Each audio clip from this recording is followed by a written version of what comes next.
Next on 13 ABC Action News. He fought hard to work hard to make the world a better place. Remembering a community leader, friends and family honor former Toledo Mayor Jack Ford. Plus, awaiting a final decision, what's next for the red light cameras in the city of Toledo? And temperatures cooling back down. Let's know how low we go. Saturday's news is next. Mourning the death of Jack Ford. Tonight, family, friends, and the community remember the former mayor. He was a trailblazer to his last breath. The mentor. He asked me, was I prepared to do the hard work? The leader. This city has endured a lot. Remembering Jack Ford. Live team coverage starts right now. And once again, Toledo mourning the death of a man who served as mayor. This time it is Jack Ford. The former mayor died today at Toledo Hospital. He was 67 years old. He was Toledo's first African-American mayor. Jack Ford also served in the Ohio House of Representatives, on the Toledo School Board, and of course most recently on Toledo City Council. Good evening. Thanks for joining us tonight. I'm Bill Horman. We learned of Jack Ford's death early this morning. Mayor Paula Hicks Hudson commented on Ford's death when she was speaking at a mayor's breakfast event a short time after we learned of Ford's death. She told the crowd that Jack Ford was her mentor. 13 ABC's Kelly Hyde-Brader talked to the mayor and other community leaders who called Jack Ford an innovator. The measure of this man, who in illness cared about others, who in sorrow wanted to make sure that we as a community took care of those that were less fortunate. Mayor Paula Hicks Hudson wiped away tears as she spoke of her mentor and friend, Jack Ford. She learned of his passing just before she took the podium at her campaign kickoff at Laborers Local 500. She says he wrote her speech for her just days ago while he was making arrangements to be at this event. Sunday when I went and talked to him, it was more about what I needed to do in order to be successful in this race. Ray Wood, president of the UAW Local 14 and president of the Toledo chapter of the NAACP, says he just spoke to Jack Ford before he was hospitalized a couple weeks ago. Get a little choked up sometimes, but Mayor Ford and Mayor Collins, they've been fantastic for this community.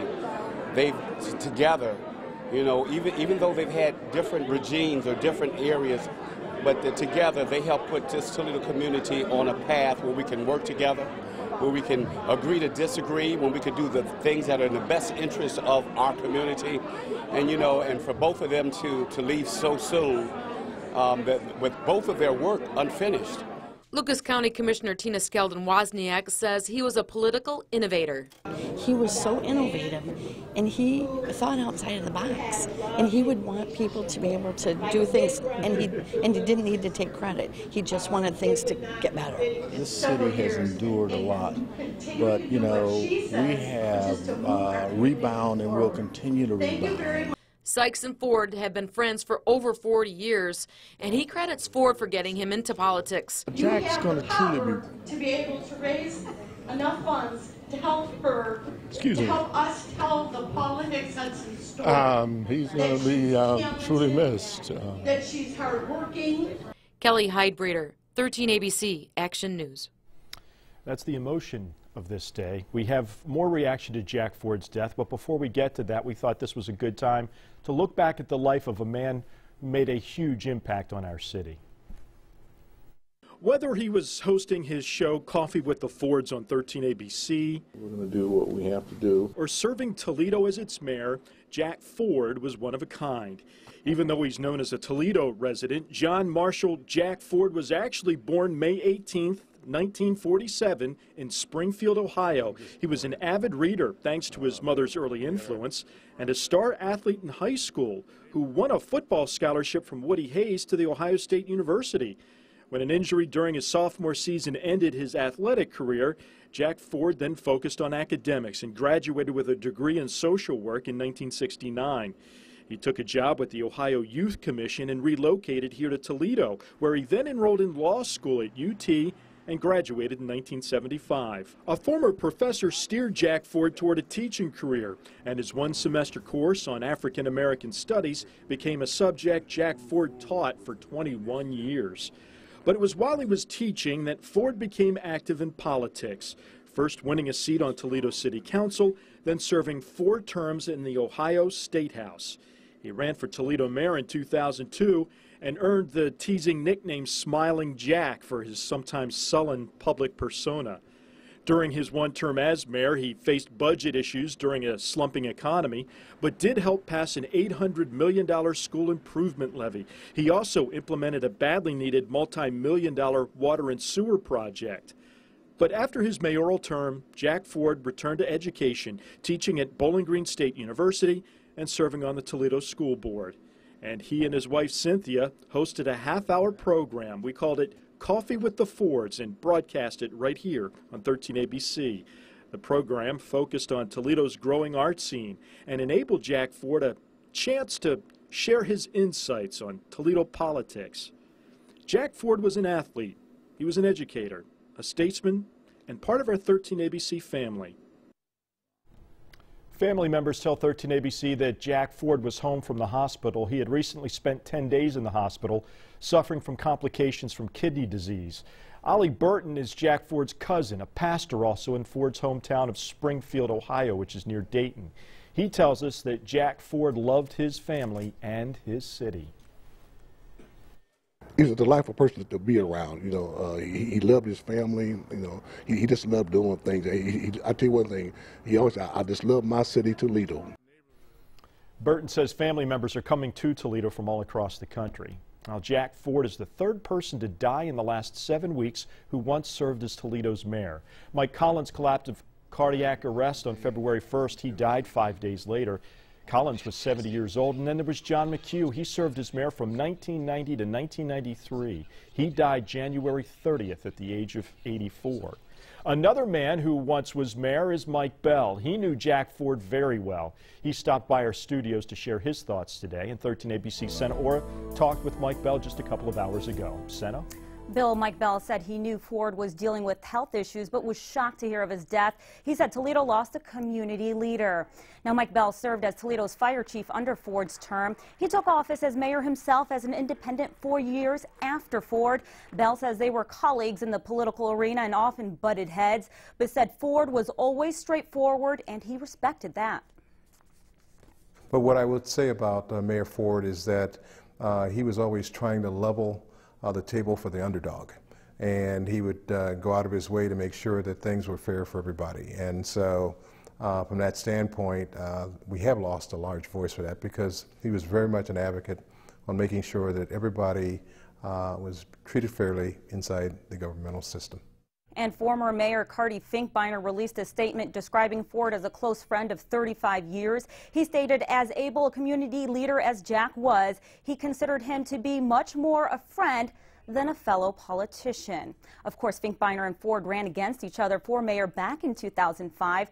Finkbeiner was then re-elected to his 3rd term and says after the election their friendship only strengthened. Now, we will have much more coming up on Action News at 11, including Bell's thoughts on his own political future. Reporting live tonight, Senna Orr at 13 ABC Action News. But there is a big question now on Toledo City Council. What is next for Ford's at-large council seat? I talked with Council President Steve Steele late this afternoon. He told me that Council now has 30 days to name a replacement and could start taking applications as early as next week. At Council's April 7th meeting, Steele says candidates for the at-large seat will likely speak to members of Council about being named to that seat, and then, perhaps at the April 14th meeting, Council may likely vote on Jack Ford's replacement. The election to fill Ford's at-large seat would be in November. Stay with 13 ABC Action News for continuing coverage as we remember former Mayor Jack Ford. We'll have updates on air and online at 13abc.com, also on Facebook and Twitter. All right, let's turn to weather now. Kind of a dreary day, but it is spring, so that counts for something. Here's Ross Elliott. And it certainly took a long while today, but we got the sunshine back just over the last couple of hours. The sun has been shining once again, and temperatures have responded. Here's where we're at right now across the area. We're sitting near 50 degrees, 49 in Toledo, 51 in BG, 54 in Defiance, and a little cooler along the lake, only 37 in Port Clinton and 44 in Sandusky. So here's where we go for this evening. 45 expected at 7 o'clock, but a push of cold air is on the way. At 9 p.m. tonight, we'll be at 38, 34 at 11 o'clock, and as you wake up tomorrow morning, into the deep freeze. We're at 23 degrees to start off your Sunday morning, and it will take some time to finally get above the freezing mark tomorrow. Let you know how long this cold snap will last coming up. Bill? Volunteers from the University of Toledo helped clean up the debris left from those ice jams at Sidecut Metro Park today. The ice really did a number on that park, too. Maumee's mayor is estimating the damage at $1 million. Despite the warmer weather, the park will be closed at least through this weekend. Well, it was the end of an era for one local post office location today. We've known for about a month now that today would be the last day for the East Manhattan branch. All the mail will now go to the downtown location beginning Monday as the old spot gets mothballed. We're waiting for a decision on red light and speed cameras in Toledo. City officials want a temporary restraining order against a new state law that requires a police officer be present when a camera finds you in violation. That law is set to take effect Monday. Judge Dean Mandros, though, could make a decision on the restraining order this weekend or early next week. They was coming to machete and then somebody let loose and start shooting. We have new developments in a shooting at a New Orleans airport. It's just heart-wrenching. It had to just be such a fast-moving fire. And a tragic fire in New York kills 7 children. This is 1380Z Action News with Bill Horman. One person is dead after a crash in Paulding County. It happened on State Route 49. State Highway Patrol troopers say the 36-year-old Ishmael Kano drove off the road and hit a pole, later died at a hospital. 2 people are recovering after an accident near Monroe and US 23 in Sylvania. Police there telling us that 2 cars crashed at that intersection, seriously injured 2 people. Monroe Street had to be closed for a time, but it's reopened tonight. A man armed with small liquid explosives and a machete rushed TSA agents in a New Orleans airport. Investigators say Richard White also had smoke bombs and wasp spray when he charged at security guards. One of the guards shot White 3 times. White is now in the hospital. The mayor of New York City calls it an unbelievable tragedy. Bill de Blasio toured the scene of a fire that killed 7 children, all of them ranging in age from 5 to 15. Their mother and father suffered critical injuries. Investigators say a warming plate in the kitchen started that fire. U.S. troops pulled out of part of Yemen today. U.S. military and special forces evacuated an air base near a city that's been seized by al-Qaeda. That move comes one day after suicide bombers killed more than 130 people in Yemen's capital. Coming up, volunteers hear the call. We're kind of have a hunger problem within the area, particularly with the children. We'll tell you how dozens of people are helping feed local families. And finally, spring is here, but when will it start feeling like it? We'll let you know coming up.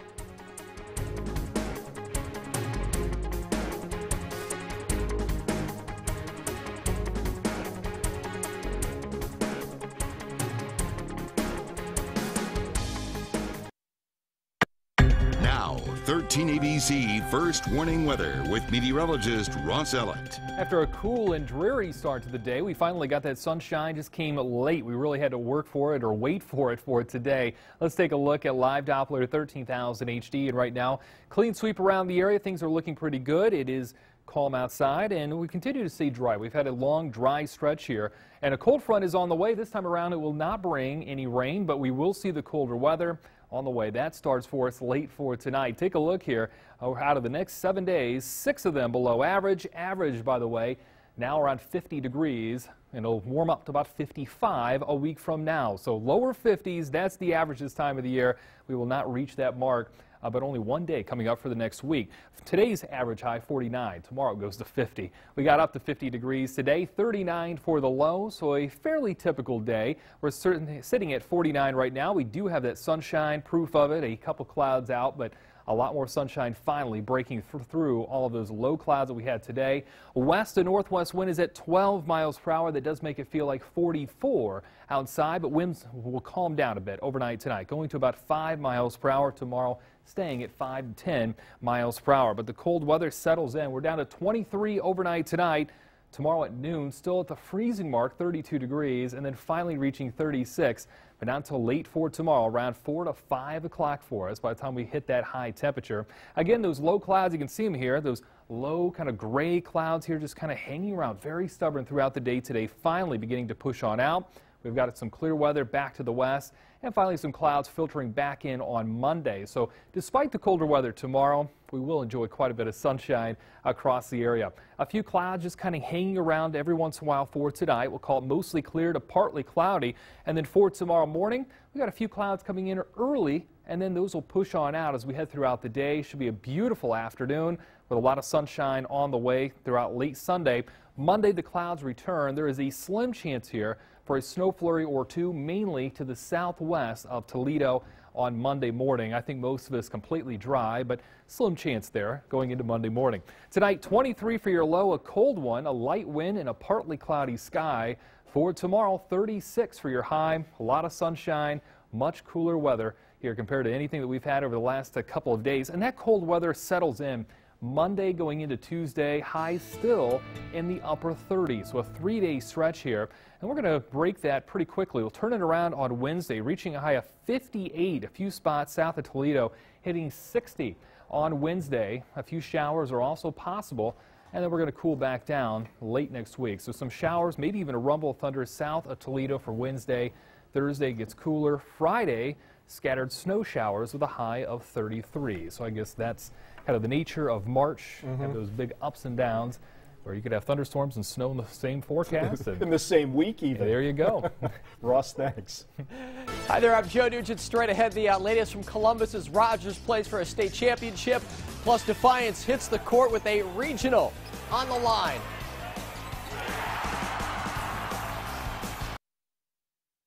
.13 ABC Action Sports teaming up with BCSN. Now, here's Joe Nugent. Huge day in Columbus for girls high school hoop. Both Notre Dame and Rogers shoot for their first state titles. Eagles play tonight. Rams in action right now. At last check, they trailed by 9 early fourth quarter. That was just a minute ago up against Alter, and we've got coverage coming up tonight at 11 o'clock. Division III, Ottawa-Glandorf making its first trip to state, and they play Versailles in the championship game. How about the interior passing by the Lady Titans? Aaron Basinger finishes it off.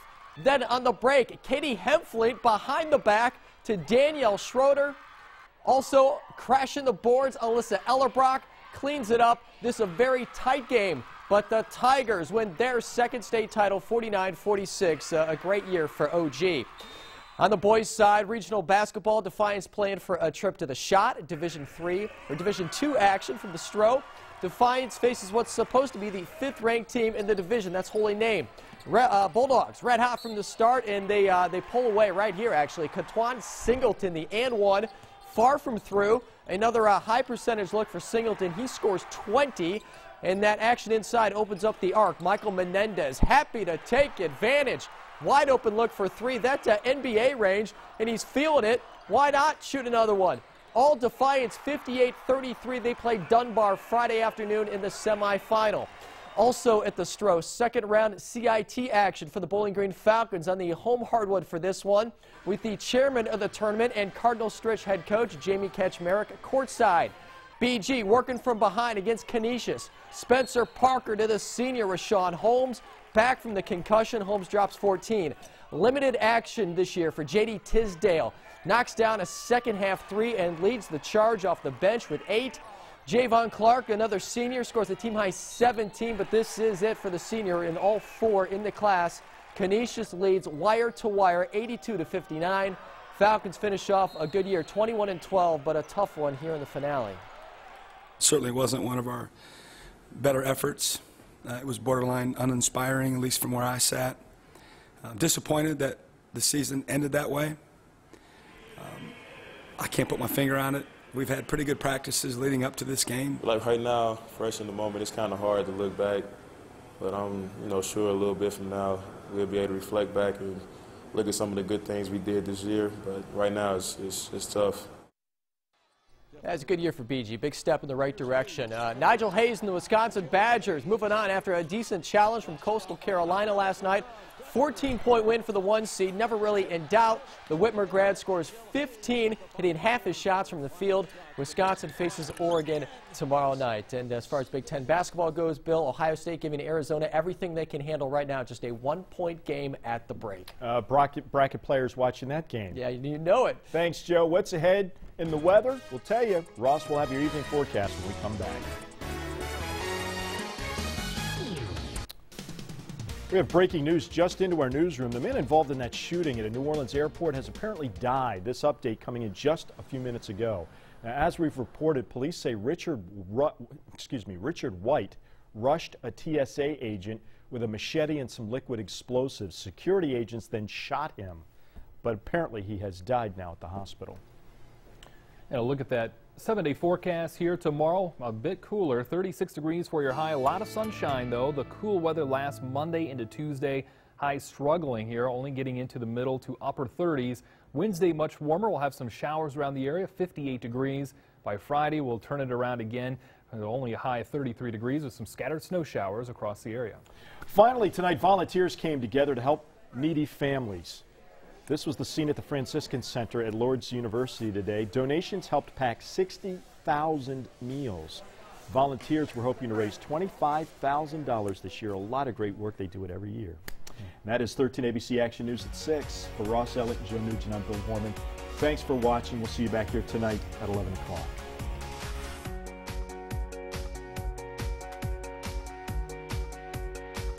13 ABC Action News, Emmy winner for Best Weekend Newscast 4 years in a row.